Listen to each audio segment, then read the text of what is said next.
Everybody. Welcome to Pediatric Grand Rounds. Welcome to Pediatric Grand Rounds. Dr. Hirsch let me know this morning that he has, what he hopes is just a cold, and not COVID, but still he didn't want to infect other people. So he is joining us remotely. As I think you all know, we have a Pediatric Grand Rounds planning committee that tends to come together a few times a year and come up with really a broad spectrum of topics that we're going to address and find speakers for. And that's how we fill a lot of our round slot. But today's grand round slot came to us in a slightly different way. Some of you might recognize this suspicious looking character up front here. There's nothing suspicious looking at. But Eli was an intern last year in our UCSF pediatric program. And I don't think because of anything that we did badly, but for personal reasons, moved to the East Coast. He has multiple talents and multiple different interests, including a lot of interest in journalism, background in journalism. And he contacted us and said, I'm doing this conference at Stanford, bringing some really talented people who think a lot about narrative medicine and writing and journalism in medicine. What about if we got a grand round? So I'm going to let him talk more about that piece and introduce our speaker for today. But I just wanted to highlight, if you met Eli last week, he's here. You can say hi to him again, and he will introduce our speaker for today about narrative medicine. Eli.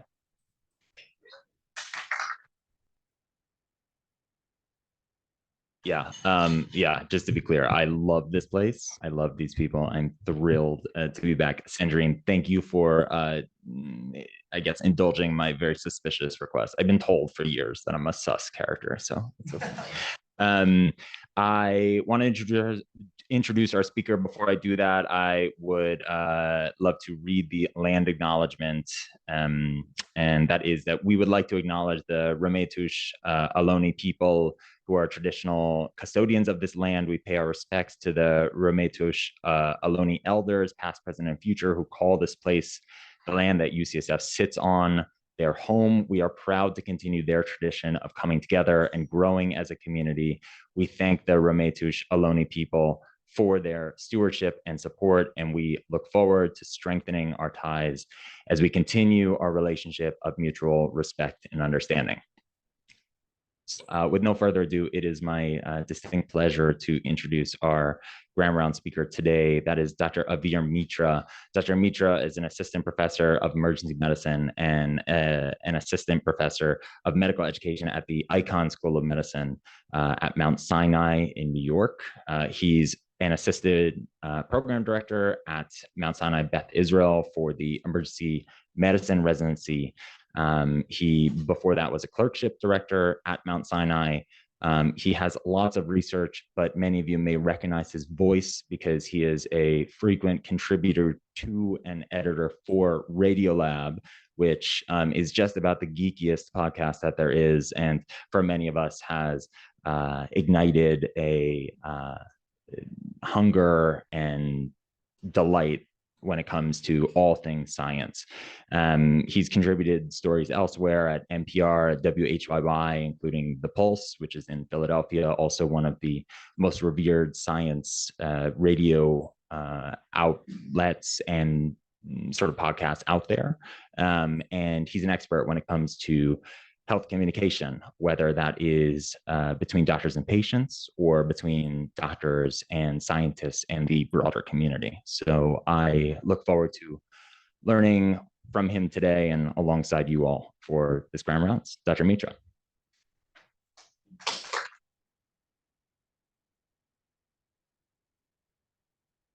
Thank you. All right. Thank you guys so much for being here. I really appreciate it. I wanted to talk today about storytelling. So the hero's journey. And if I do my lecture right, I'm hoping we get sort of 4 things out of it. One, I want to talk about narrative medicine, sort of what is narrative medicine. 2, why I think storytelling is super important, why it really matters for us. And then go into a little bit of the weeds of what it takes, I think, to make a good story. We're going to touch a little bit on that, learn a few things. And then I wanted to sort of open it up to a discussion to maybe brainstorm with you guys. So start thinking of examples now of how we might be able to use storytelling to become better doctors and better advocates for our patients. Because I really do believe that we all sort of use storytelling inherently. It's the milieu in which we learned, but I don't know that we've ever really consciously thought about it as much as maybe we should. But I think you guys are already using it, and I'd love to hear. And I have a few examples too to share. Does that sound good? All right. And also, please, if you guys want to just interrupt and ask a question or shout out a thought, totally open to that. But a quick backstory about me, just of how I sort of got into this. So me, I was a very shy child of immigrant parents, only child. But one thing, I didn't ever know where I really fit in, but I think one thing that I always had in my head was like music. I was always a very musical person. And I found myself having songs in my head, almost like when you hear a song, you can't get it out of your head, but it was like a song that didn't exist. So I had to like figure out how to make these songs. Eventually I was in a band, and we ended up having some modicum of success. This is a young, arrogant me putting my feet on Conan O'Brien's table, which I still feel kind of cringy about. But all through that, it kind of put me in a position where I had to learn how to sort of translate the ideas in my head and make them connect with people in a broader audience, especially people that weren't familiar with me. It's kind of weird to be an Indian kid in a rock band touring the world and stuff. This, I think, was in Scotland or something like that. So I kind of got interested in this idea of how do you share and connect with people, the ideas in your head, help them be seen by someone else in someone else's head. Eventually, I changed career paths. Clearly, I went to med school. I decided to go into emergency medicine, and I thought I was kind of done with that whole sort of storytelling communication part of my life. But I started finding myself back in the same situation where I started falling into doing stories for NPR in Philly when I was a med student. I don't know why, I just couldn't get enough of it. So this is me hooked up to like a electrical stimulator for a story I was doing, where they sort of shock your head and shut down your prefrontal cortex, and you start answering questions in a less inhibited way. It's kind of a strange experiment I was reporting on. I started doing this in med school, and it sort of started becoming more popular. And then during COVID, I finished residency and I was a new attending. I spoke to Jad, who's the host from Radiolab, and he sort of reached out to me. We'd already known each other through this stuff. And he said, you're in New York City in the middle of a pandemic. Like, we need to make a story about that. So we did, and it did well. And ever since then, I've been kind of continuing to make stories for Radiolab when I have the time. And the last story I did pretty well, where it actually reached the top charts on Spotify. And ultimately, I was talking about the dangers of NSAIDs through a story. So I was like, okay, I guess there's a way to like communicate interesting things when you tell it in a story form. So that's kind of how I got to this point. But all through all of this, whether it be music or podcasting, the real thing for me is like, how do you connect ideas with people, right? So as a result of some of the narrative work that I've done, people started saying, oh, you're very much into narrative medicine. And honestly, at the time, I didn't know what narrative medicine was, so I had to learn about it. And essentially, narrative medicine, to touch on it just a little bit, was sort of started by this woman, Dr. Rita Sharon, my neighbor over in Colombia. And she sort of started this practice in the early 2000s. Here's sort of like the paper that sort of launched it in JAMA. And basically, the idea is that narrative medicine, in her conception, is a way for us to be more mindful in our practice when we listen to the stories of patients. Instead of listening just to get to the diagnosis, we should sort of listen in a more holistic way to understand the context within which the patient lives, and to essentially just connect with the person beyond the therapeutic relationship through that act of storytelling, which is a great idea. The definition, which if you'll forgive me, I'll just read it real quick. It's a little bit verbose, but I'll read it. Narrative medicine is a diagnostic and comprehensive approach that utilizes patients' narratives in clinical practice, research, and education to promote healing. Beyond attempts to reach an accurate diagnosis, it It aims to address the relational and psychological dimensions that occur in tandem with physical illness. Narrative medicine aims not only to validate the experience of the patient, it also encourages creativity and self-reflection in the physician. So I like it. It's a lofty kind of idea. And, there's not much data behind this practice, clearly, but there's some stuff. And some things we find is that narrative arts, are potentially therapeutic, both for patients and for the practitioners, right? Just engaging in that storytelling, or at least the storytelling we already are involved with, being a little bit more mindful of it. And I put the slide up because I happen to be in a specialty that has the most burnout. You guys are doing better than me, but there's still way too much on here, right? And so anything that could potentially increase our wellness sounds like an interesting thing to me. There's one study, very small study, showing that engaging in a narrative medicine practice did increase a sense of meaning and wellness amongst residents that practice this. I was like a handful of residents, and basically they wrote stories of some patient encounters that they'd had that they were struggling with, and then sort of, had them fill out a survey afterwards. The 95% felt that this actually made them feel slightly or strongly, they strongly or slightly agreed that this made them feel better, gave them a broader sense of meaning, helped them with resilience, 65%. So, okay. So, there's the wellness component. There's also, does engaging in narratives increase empathy? And very limited studies again, but one here, this was done in Japan, where they basically had med students read and have a discussion about a patient with CKD. And then they measured their empathy towards that disease at 6 months and 1 year. And they found that empathy levels went up in 2018. They just kept going up for some reason. In 2019, they went up and then kind of went down again. But that's what they found. So could it possibly increase empathy? Potentially. It's interesting. So I kind of like this. The idealist in me loves this stuff. I think it's beautiful. But I have to always match that with the reality that I work in an emergency department.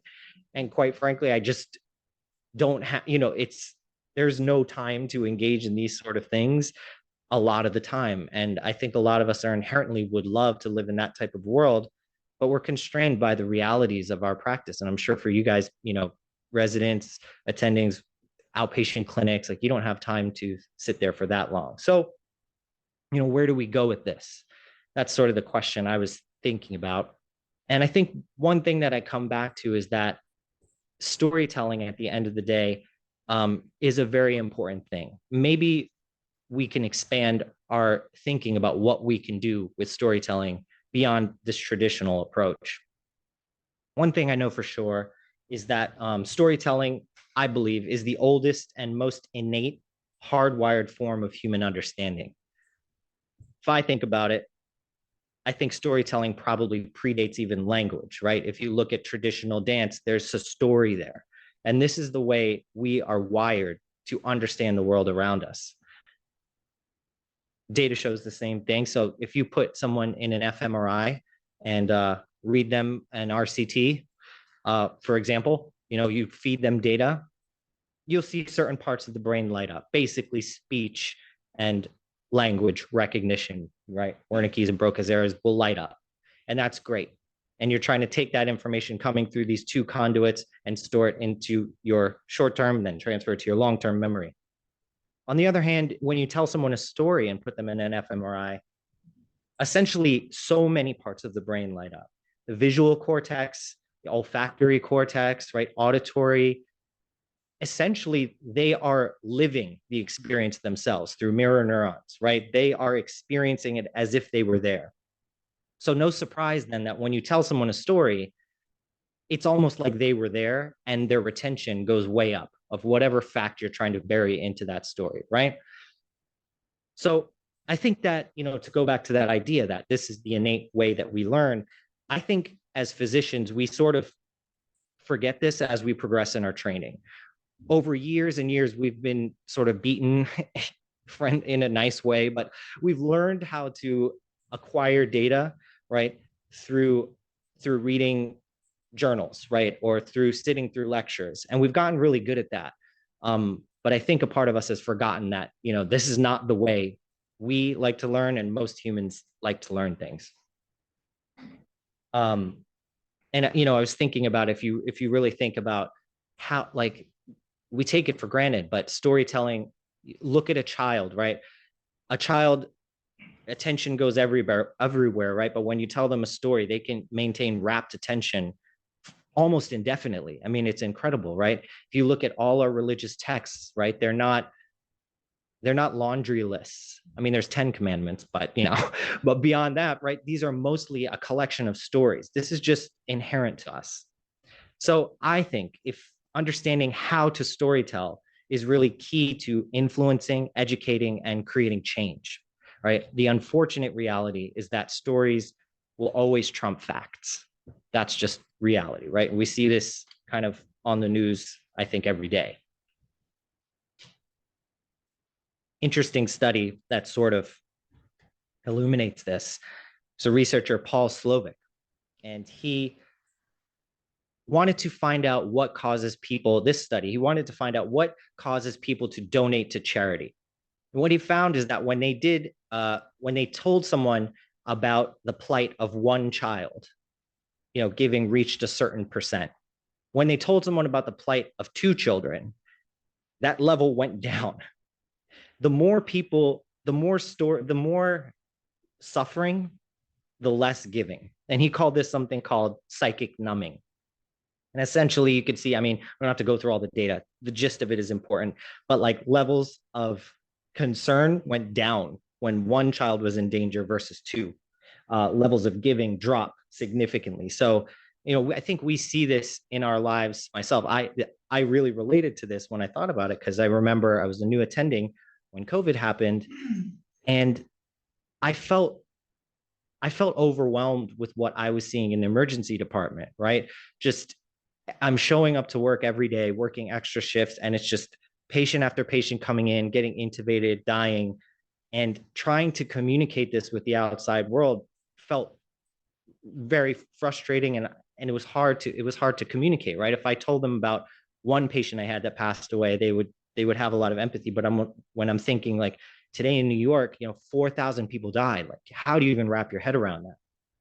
So I think that's a good way to think about, like, people can connect to stories of a person. They can't connect to like abstract numbers. What does it mean for 4,000 people to die? Like, it's very hard to picture that. It's very hard to feel anything about that. The world of business has certainly embraced this. They understand this, right? It's a whole field of study within business of how to tell stories.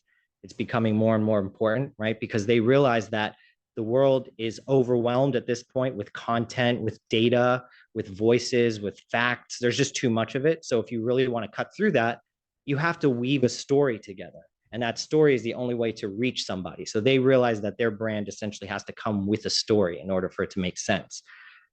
I fear that in the world of medicine, sometimes, and maybe much less so in peds than in my specialty or other specialties, but we still rely on sort of this model of being doctors that tell people things, that tell you what to do, that are very, maybe paternalistic is the word, but we say like, this is what it is, this is what you do. And we forget about how we're essentially in a war of stories. And ever since the pandemic, I think our business of medicine and health has become essentially the people's business.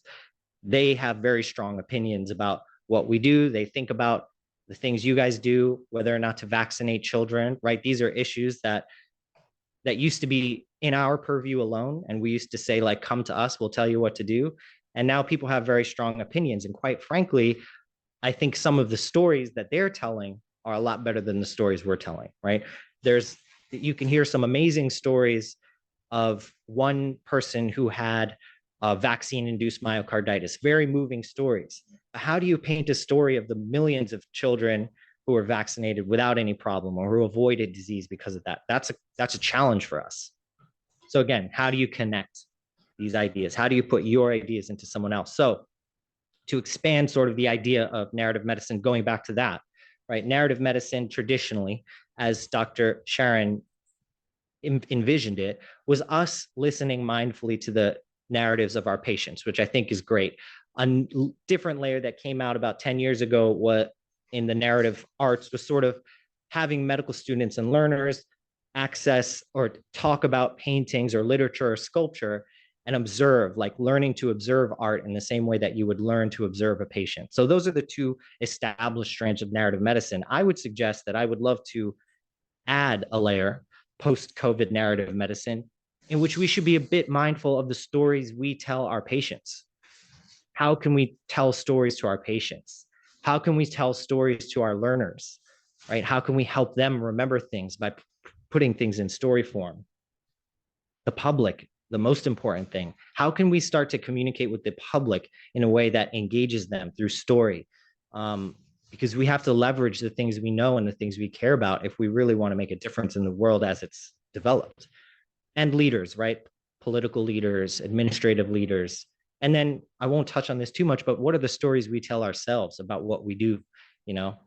So there's a lot of ways in which storytelling can really make a difference. A great quote from Oliver Sacks: medicine stands at the intersection of science and story. And I think we spend a lot of time focusing on the science. So I'd love to spend just a little bit of time focusing on the other part of our lives, which is the story. Okay, so I hope I've persuaded you that this is kind of could be useful for you. That was my worry. I work at Sinai. I feel like people are pretty stuffy there, so I have to go big on selling them on the idea that this is important. So let's talk about how our stories made, right? Basic premises. So what makes something a story? Essentially, it's moving an idea through time, right? Start, middle, and end. So you take, there's a person. What hooks us? It's a person, an idea, a family, a village, any concept, moving through time. And we get to experience, we almost get to time travel and glean from that story, from that movement. That's what a story essentially is. But let's go a little bit deeper. We've got to talk about the hero's journey. Has anyone heard of this guy, Joseph Campbell, before? Yeah? Tell me something about it. I want to call you out, but I like when other people talk. The hero's journey is a sort of a structural frame for many stories that exist across different civilizations of how somebody sort of goes through this process of like rising to a challenge. Star Wars is a classic example. Yes, exactly. Couldn't have said it better myself. Skywalker sort of rising to his destiny as Jedi. Right, exactly. So interesting that one of the biggest people in discovering the roots of storytelling is not a journalist, is not a writer. He's actually a sort of a comparative mythologist. And what he liked to do is study the different myths of all the different foundational religions. What he started to find is that actually there are these incredible similarities between our religious myths across all civilizations, whether it be the story in the Bhagavad Gita or the Bible, or the story of the Buddha, or even native religions in Native America, or in Native American religions, hunter-gatherer tribes. He found that they follow this very similar story, almost that we're like hardwired in some way to process information in this way. He started to look around, and like he said, it's like, this is the same story of Superman, of Star Wars. We tend to want to fit things into this narrative structure. He wrote a book, the book he wrote is called The Hero with a Thousand Faces. It's an interesting book if you're interested. But let's go through the hero's journey real quick, which is a really time-tested narrative structure. Not saying that every story has to follow this, but once I show you this, and you may have experienced this too, once you know it, everything you're going to see from now on, you're going to be like, oh, there it is, it's happening. So let's walk through it. You don't have to read these words. I'm going to simplify it for you guys. Basically, the hero's journey is this. You start off with a character, okay? Sometimes it could be an idea, but let's just keep it simple. It's a character. And you start off in what's called the ordinary world. So the beginning of any movie or any book is sort of establishing the world as it was, the static world. So basically, this character existing, who are they? What is their life like? What are the tropes that we can recognize about this person? This is a father who works at this place, something, and give you a couple hints, and then you fill in the rest of like, okay, this is the world as it is. That's step one of the hero's journey. The next thing is what's called the call to adventure. And that's basically something from outside of the ordinary world, whether that's a person or a disease or a freak accident or a bad guy or something. disrupts the normal flow of this person's life. Something happens from the outside to this person. And then what happens? Then after that, that main character sort of refuses or resists the call to action. So this something came in and disrupted, and it's sort of asking the person to do something. That person doesn't want to do that thing. So they refuse for a while. And eventually they succumb, or they realize that they have to do something. And that's called crossing the threshold, or sort of accepting the challenge. And from that moment on, that's really where your story starts to really happen. And you enter a world, it's called the special world. It's just a different world than the character's ever been before and you've ever been before. And now you're hooked, right? Because you're watching this person going from being a normal person to something different, an adventure. Then from there, what happens? Characters are introduced. So a new person comes in and begins to involve themselves in the character's world. That could be an ally, that could be a love interest if it was like a rom-com. And then they begin to go through tests and struggles, basically, right? As they're trying to navigate this new world, they struggle, there's tests, and things get worse and worse. Eventually, along the story, there's always the ultimate ordeal, or there's like essentially a low point. And that's the point, I'm sure you can think of this in any movie. That's the point where everything seems like it's about to fall apart, right? In the romantic movie, the love interest and the two love interests have a big fight and they break apart. Or, you know, in Star Wars, it seems like where everything's going to fall apart. The bad guy's going to win. So they have that, and that's all pushing that character to have essentially a eureka moment, or a moment of realization, or a new power, or a new strength. And something happens in that ultimate cauldron that gives this person a new strength. And then they use that new strength to then go and fight and win and battle, and they start to overcome their journey, or their challenge, essentially. Then eventually they win. And winning is defined broadly. It doesn't mean that you have to defeat the bad guy, but it means that you have to move forward in your journey, whichever that is. And eventually you return back to the normal world that you started in, except now you've sort of become a master of both worlds. You learned something from this other world, you're taking it back to the world you started in, and you essentially end up at a higher plane than you were before, where you have come back to your normal static self, but you're better because of your journey. Sounds simple, but I promise you, next movie you watch or next TV show you watch, you're going to be like seeing all this stuff. So what I'd like to say is that that structure is actually a mind-bogglingly perfect, amazing for health, perfectly amazing framework for health narratives, right? What is disease if not a perfect challenge for a patient, right? Every patient is living in their world, gets challenged by a disease, struggles with it, ideally overcomes it, and then is better because of it. Or even if they don't overcome it, right? That journey still fits into the hero's journey. I would argue that even describing research to the lay public can also fit in the health journey, in the hero's journey, right? You have a researcher who's living in a certain world that exists this way, but some sort of idea or challenge comes to the researcher who maybe at first is like, I don't know what to do with this idea, but then comes up with a framework to study it, right? Enters the special world, challenges, bring out those challenges, right? What did they find, and how have they changed as a result of it? It's a really powerful way to describe health, research, all these different things. So that's kind of, there's many different frameworks to tell a story, but I would say that this is probably used 70% of the time. So it's a good one to understand.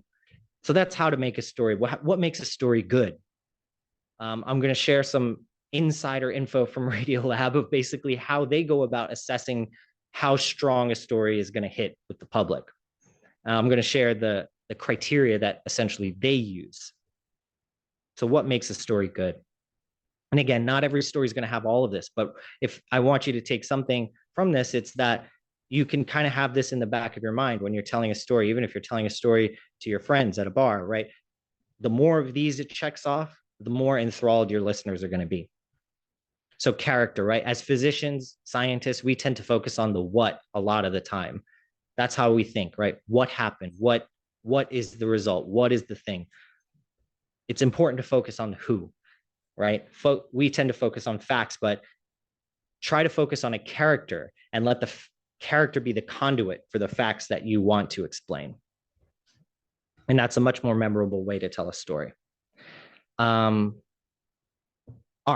right? And we talked about this in the hero's journey, but of course, anything you want to tell needs to have a start, a middle, and an end, not just an end, right? That's sometimes how we talk about things, like here's the result, right? Here's the problem, here's what happened, here's the result. That's going to stick a lot more. Okay. Change, something has to change. That's pretty obvious, right? So how much change do we see? What is the distance traveled? The more change you see, the better the story is going to be. Surprise. This is something we forget about too, right? So always, if you're telling a story or want to put a story together, always think about the unexpected. The more unexpected something is, the more it sticks with somebody.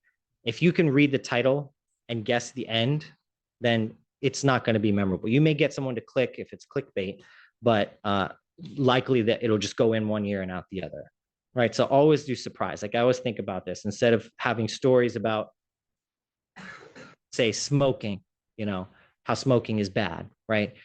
That's no longer a surprise to the public. So yes, they're like, yes, I know smoking is bad, but maybe we could tell a different story, like how someone smoked their whole life, stopped smoking, and then did really good, then ran a marathon after they stopped smoking. I don't know if there's a story like, I don't know if that could happen, but if it could, that might be a story that could stick. Meaning making. The way I think about this is essentially listeners are always selfish. Why do kids like to listen to stories? Why do we listen to stories? Essentially, we want to experience someone else's journey and take some of that for our own benefit. I think that's the inherent reason that we love stories. We love to learn from other people's struggles, other people's journeys. And so you always got to think, even the most fascinating story, this I struggle with when I do stories for Radiolab. There's so many fascinating stories, but it has to have something about it that relates to the listener, right? What is the point of this story? Why does this story matter to me as a listener? People are very selfish in that way. So not only look for stories like that, but use phrases to highlight the ways in which it does. So like, you know, here's this study about X, Y, and Z. And, you know, your grandma might have had X, Y, and Z. In fact, lots of grandmoms have X, Y, and Z. You just say that, even though you know that that's obvious, it's like, oh, the person will listen to you now. Diversity, I think this goes without saying at this point, but, you know, it's very easy in medicine to have a very homogenous set of voices, right? Even without intending to. So you always got to look for opportunities to include diverse voices across all spectrums of diversity. I don't want to harp on that, but you get the idea. Stakes, right? Playing up the stakes. So the higher the stakes, the more they'll listen, right? And that's clearly all these like murder drama podcasts and stuff. What is that other than just high stakes, right? I mean, it's literally just raising people's cortisol for no reason, but we're addicted to it. That's just how we're wired, right? And so any opportunity you have when you're telling a story and you're in a high stakes world as a clinician, right? Or even researcher. So play up those stakes, give a nod to those stakes, make it obvious that there are high stakes here. Struggle, the more the better. I think about this a lot because we don't like to talk about the struggle sometimes. We like to talk about the conclusions. But if you can play up the struggle, if you can talk about a patient encounter that challenged you and show how you came to some sort of conclusion or some sort of understanding through it, people really respond to that. Feelings are important, right? Emotions create the space to insert new ideas. I honestly think that's how I learned most in residency, is just having a lot of sad feelings, feeling very dumb. And then whatever I learned next, I sort of remembered. Ideally, it doesn't have to be those sort of emotions, but the point is emotions create the space for retention. Relatability. And this is also a thing. So I don't mean relatability like, oh, you know, they should look like you, speak like you, but characters should be relatable at the outset so that you can relate to their transformation. In other words, it's important to describe a character, whether it's a patient or whether you're describing yourself, as sort of highlight the ways in which you're a regular person. you're just a human being, or that patient is just like us, right? And then they're going to go through a process and transform. And the listener, having related to their initial form, is sort of going to relate much more to them later. I don't know if that makes sense, but I think it's something about sort of making the expert or the physician, if you're interviewing someone or you are the expert or physician, make them relatable. A few things I've learned hard ways to embrace the negative spaces, right? Silence is underused. So if you're talking to someone, use silence. I'm talking about listeners and podcasts, but even when you're talking to patients, embrace a moment of silence. It really focuses the mind. I don't know if you've ever been in those situations at a bar or something where all of a sudden everyone just gets quiet at the same time. It's like, whoa, like what just happened, right? You take advantage of that. Say less rather than more. There's something very interesting about when you walk someone towards a conclusion and then you give them the conclusion versus you walking them to the conclusion and then not giving them the conclusion and letting them reach the conclusion on their own. People agree much more with the conclusion when they wrote it on their own, even though you clearly walked them to that conclusion. And so that's something I had to learn, because in Radiolab stories, I'd always want to be like, and see, this is why it's interesting. And they were like, you don't have to tell them that. You told them the story. They know, they will understand why it's interesting. Avoiding too many ideas. I think we're pretty good at this clinically, but like, you know, focus, right? Focus on a few key ideas. I'd rather someone to leave with one or two ideas and not the 5 or 6 that I think I want them to know. You know, there's always more opportunities. Here's just to go back. So here's an idea that I think really was profound for me. The first story I did for Radiolab was about COVID. And I had this moment on tape where I was sort of puzzling through. I don't know if you guys remember where people's pulse oxes were like 50% and they were like talking, you know. I was so confused by that. So I had this feeling, I was convinced that if I checked the ABG was going to be normal and something was going wrong with the hemoglobin. The pulse ox was giving me a wrong number, but I thought the ABG would be right. So it's like, I have my cell phone. I'm like doing this. I'm like, guys, I'm talking to my residents. I'm like, we need to check an ABG. Like, I think something's got to be wrong here. And then we check the ABG and it's low. So basically goes against this whole theory that I was saying. And the tape has me going like, ah, shit. Like, I guess that's wrong. Like, now we're back to square one, you know? I send this to Jad. And of course he like puts that in the draft of the episode. And I had a real crisis because I was like a new attending. I don't want to look like an idiot. And that clip clearly makes me look like an idiot. And I was nervous about it. But on the other hand, it was real. Like, I was really trying to figure out what the hell was going on and I couldn't figure it out. And I guess at that point, no one could really figure out what was going on. So anyway, it ended up in the episode and Jad got this email that really confirmed that like embracing that vulnerability made a difference. You know, the line that really got me was that just hearing doctors admit that they don't understand this thing and they're trying really hard to puzzle it out just made me feel like I was in safe hands. That kind of blew my mind, you know, and this is from a person who is like someone who is very hesitant of physicians and sort of like buying the party line, like doctor tells me to do this. I don't really trust the doctors. So in a weird way, me being an absolute idiot on tape engendered trust. Hide the veggies, an interesting idea. Every story I have, I'm trying to convey some health message that I think is important, but I'm hiding that in a nice soup so you don't know that the veggies are there. I was telling someone that the last episode I did was about ostensibly about how all the vultures died in South Asia. And I'm going to ruin this for you, but it'll still be a good story if you want to listen to it. But basically, it's that the cows were getting large doses of NSAIDs. Vultures feeding on cows were getting kidney failure. There's a big mystery and a really interesting story. But the veggies that I was trying to hide is that at the end of the story, I tie that into the most common cause for renal failure in adults, which is also NSAIDs. And I see so many patients, you know, take Motrin like it's candy. And I kind of always wanted to like tell people like, don't do that, you know, or at least think about it. And so that was my way of doing that, to make that transition. Once you talk about vultures, you hear this story and then you're like, oh, did you know like humans also? And people are like, wait, what?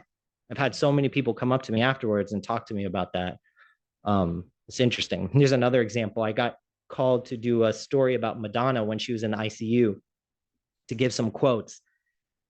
And I wasn't that excited to really talk about Madonna. I don't know anything about Madonna, and I don't know. So I figured I would use it as a way to like talk about what I thought the diagnosis probably was, which is sepsis. So I kind of tricked the reporter. Instead of focusing so much on Madonna, I started talking about sepsis, and I said, sepsis is actually really interesting. It's a huge mystery. We don't really understand. And she's like, what do you mean? And we started talking about sepsis and all this stuff. And that ended up dominating the actual article. And you could see here, like, we barely talk about Madonna. And she's taking full quotes of me talking about the immune system going haywire. And it's really interesting when you tell a story in this way. I was telling her, we talked for way longer than we should have. And I was telling her, like, oh, in sepsis, we're trying to basically, people are getting hypotensive because stuff is leaking out of the gas tank, and we're trying to fill up the gas tank, and we don't know, how much to fill it up. And she started asking questions. She's like, so how do you decide when to give more fluids or when you have to start pressors? Like, she's asking me that. Like, great question. So, that's called hide the veggies. Partner with the listener. Here's a big thing that I think about. Let's get away from a paternalistic way of thinking about things. Whenever possible, instead of being the prescriber or the I don't know, I can't think of the right word, but what I'm trying to say is, like, it's much better to be like a true consultant to the patient. You are an expert, sure, but it's better to lead by their side than to lead from the front. In other words, you can show them the facts that you know and that you're looking at, and then help them come to a conclusion. Basically, what I'm trying to say is, like, explore the truth with them instead of dictating to them.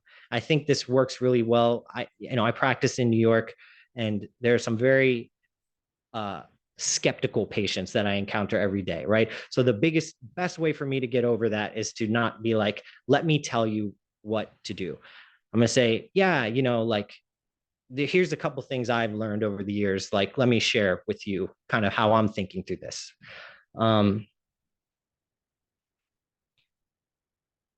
I see this a lot when I hear doctors being quoted or see doctors on TV. It's like, don't feel the need to be an authority. Maybe focus on being trusted. So don't be so afraid of sounding dumb, which we all are afraid of being. That's the hierarchy in which we were sort of raised. But don't be afraid of that. Be afraid of sounding inauthentic. I really think sounding inauthentic is a lot worse than sounding dumb. People relate to humans, fallible humans, and that's why we're hopefully not going to get replaced by AI, right? Because we're human. Okay, so those are the elements I think of a good story. Just to sum it up here, we're all storytellers. We live in a network of stories, and there's no stronger connection between people than storytelling.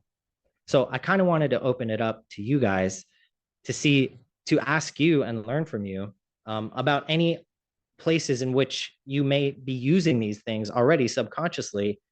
And we can go through, I have a slide for listeners, I have a slide for patients, and then the public I wanted to talk about. But let's start with learners. Like, is there any examples you have of telling stories to learners to help them learn? I already know there's one, so. I can share the one we talked about earlier. We're taking care of a baby in the nursery with big mouth.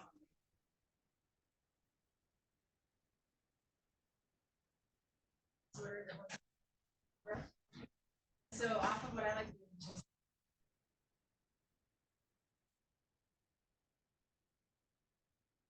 I did process of disorders, and the big element in the story I told was a big surprise.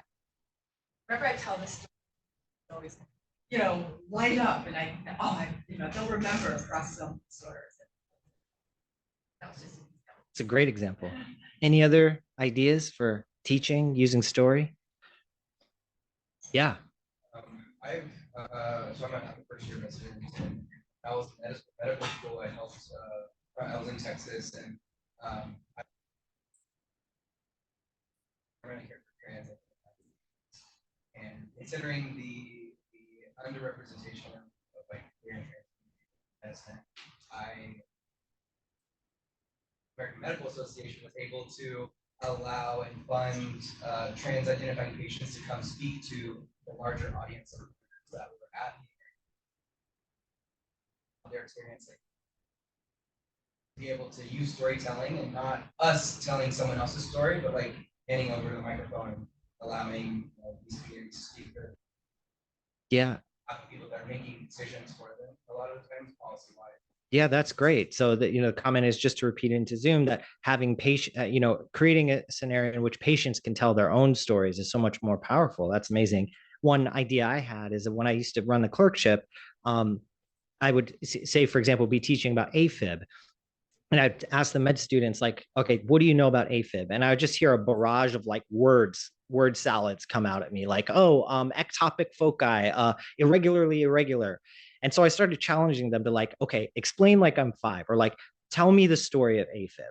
And it would be incredible how difficult it would be for them to just put atrial fibrillation together as a story. Like, okay, there's a heart, it gets stretched out in this way, and over time, there's these foci, all the story of AFib, right?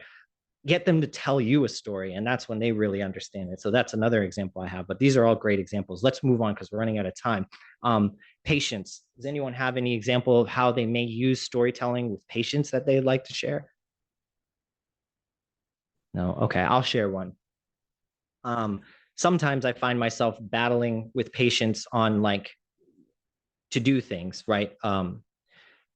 For example, just to give a peds example, like PCARN, right? Like telling a mom that they don't need a CAT scan because this person's PCARN negative. Like, can you turn that into a story? I once had a patient who needed a pigtail, had a pneumothorax, and I was trying to convince him, like, no, he's like, I don't need the pigtail. If we just wait it out, it should get better. And I'm like, well, our studies show that if it's more than 20%, it's not going to work. We really need to put this in.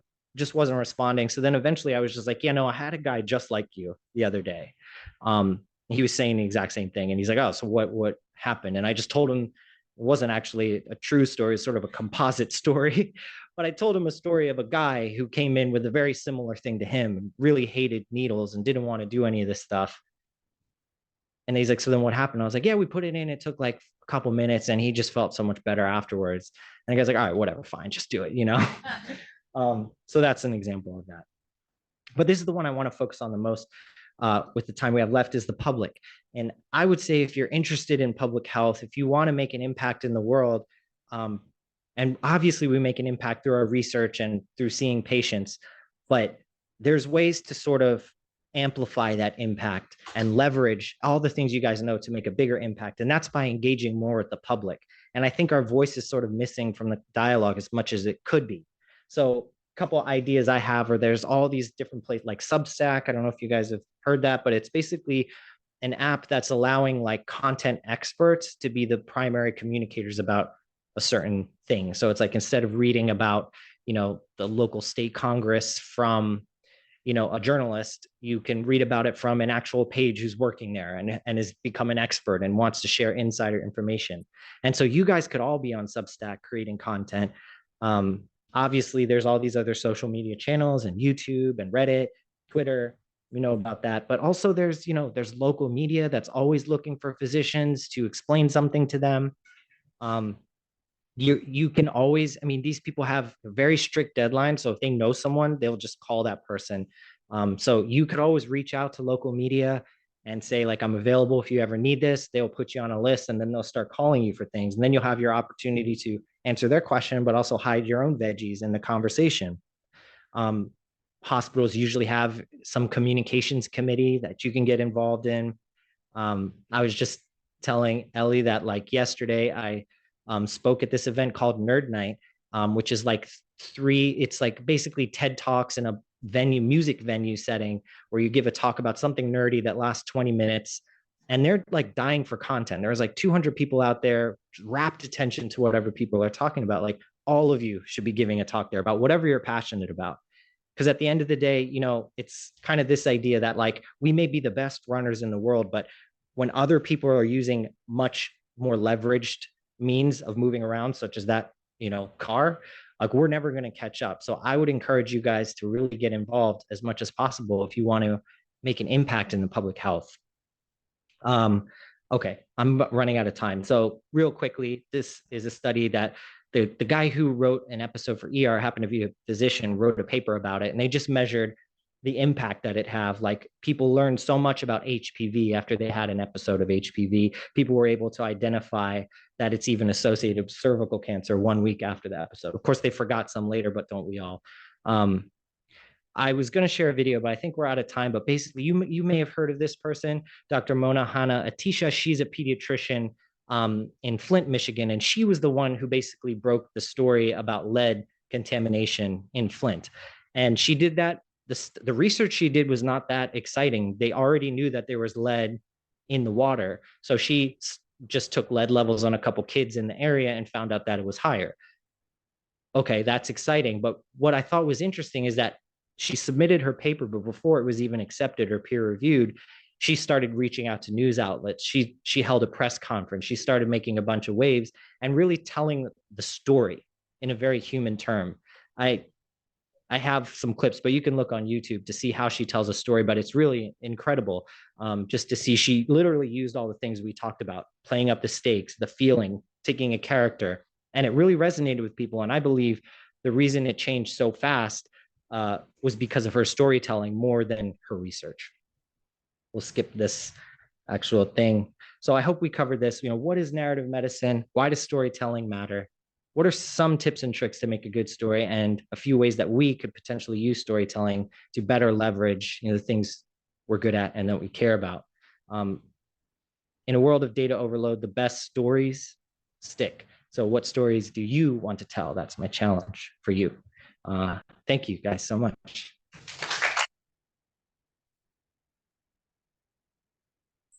QR code is for some of the Radiolab episodes I've done if you guys want to check them out. And happy to take questions. Or Ellie, do you want to, what should we do now? Questions? Does anyone in the audience have any questions, or certainly I can tee you up. I have plenty. Or ideas or thoughts or anything? Yes. Yeah, first of all, great talk, really lots of great ideas. So thank you for joining us today. Thank you. One thing that came to mind, the example that you gave of the question that you told a story was to a patient was positive, right? And I think the temptation actually for doctors is, if they tell stories, to then actually tell the scary stories to convince people to do what they want to do. Like I knew this guy and he smoked his whole life and then died a terrible death. What are your thoughts about that? Because that does fit, the scary stories do feel the criteria of like tension and yes, and all of that. But so the question for those on Zoom is, we often rely on scary stories to scare our patients into doing things. And what are the thoughts on that? And I agree. I mean, there's a reason doctors have told scary stories for years, because it works. I think the only issue with scary stories is the public has grown accustomed to them. And so there's no surprise there. When you go to see your doctor and the doctor says, "Oh, if you don't wear your helmet when you ride a bike, I met this boy and he hit his head and he's never the same." Patients have heard that story too many times now. So now they're just like, okay. So I think it's a great story. I mean, fear is a great motivator, and scary stories work for a reason. So yes, and that way it works. But the only issue is like, how can we surprise patients now? So we have to challenge ourselves to tell, like, maybe flip the script a little bit. Yes. Just to follow on that, the one thing I've found effective in flipping that script is humor. So I found a lot of times I can get sort of stuck with the stick after I told some ridiculous joke and disarm people and becoming something you actually want them to. It tends to stick. That's a great comment. Matter of fact, so the comment was humor. And the next, if I give this talk again, I'm going to add that in, and I'll have to credit you for that, because yeah, absolutely. Humor is huge, right? It creates a bond between people. Super important. Even the best horror movies have humor in them, right? And obviously, in pediatrics, we're lucky. Every person who leaves a hospital, period, is a miracle and an empowering story. But a kid who defies death, which are the kids that were like, oh, how do we schedule their outpatient appointment? Like every one of those kids is an empowering story. I find that half the time when I'm discharging patients on the unit, my discharge spiel is like, and this person that I saw last week had this very similar thing, and this is why you gotta follow up because they're doing so great, and you can do Yes. so great too. So I think there are empowering stories to be had. One of the questions that I wanted to ask is, obviously half of your life is interviewing, and there's a lot of interviewing that happens in medicine. How has being a journalist changed the way that you interview patients when you're soliciting pertinent positives and negatives or trying to glean other information? Yes, that's a great question. So the question is, how has my work interviewing patients, or interviewing subjects for stories changed the way I interview patients?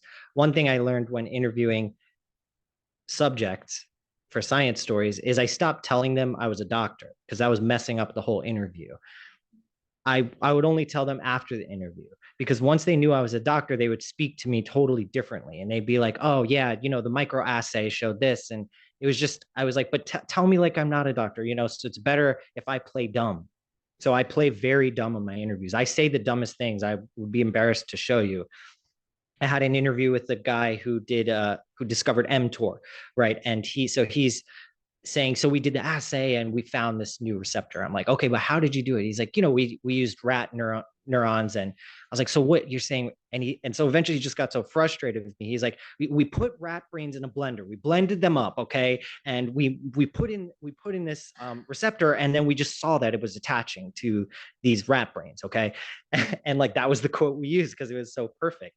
So what I found is that playing dumb is also an interesting tactic. And with patients, you don't necessarily have to play dumb, but putting yourself sort of as another person who's an expert, but may not know everything, but knows a couple things and wants to share them. I think really bringing yourself down, it's almost weird to say down to the level of the patient. I'm not sure of a better way to say it, but sort of back to that idea of like partnering with the patient and not being someone who's above them, but someone who's like with them. They know certain things that you don't know, such as their history, and you know certain things that they don't know, such as like, studies and stuff and what works for other people. Thoughts, questions? No? All right. Well, thank you so much. I'm so honored to be here. I really appreciate you guys listening to me. Thank you.